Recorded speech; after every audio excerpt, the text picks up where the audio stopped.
Hi, we are going to look at how the VLOOKUP function works now.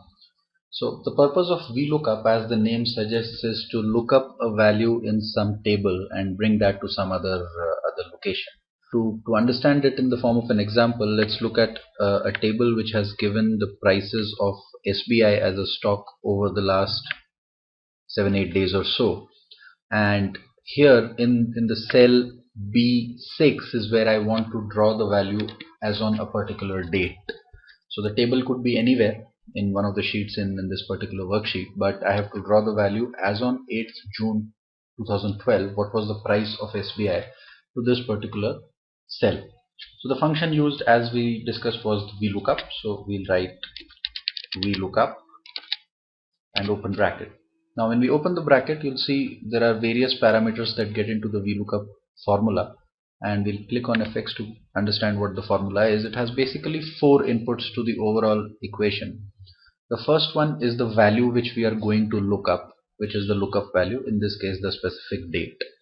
The second one is the table from where we are going to draw that value. The third one is the column within that table, the value which we are trying to derive. And the fourth one is a logical value which gives us an exact match or the nearest match depending on what we choose. So let's choose. So when we see lookup value, select cell A6, which is the date which we are looking up, which is the table that we are looking at. So the table is this table that we are looking at, E8 to F16.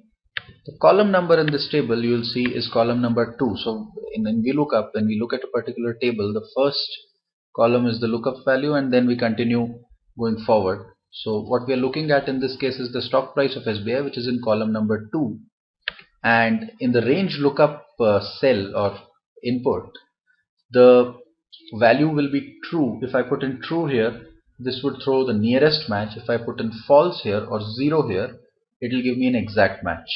So let's put 0 for an exact match, and when I click OK, you will see that it draws the value 2179, which is nothing but the share price on 8th of June. If I change the number here to 11th of June 2012, the value will change to 2165, which is 2165.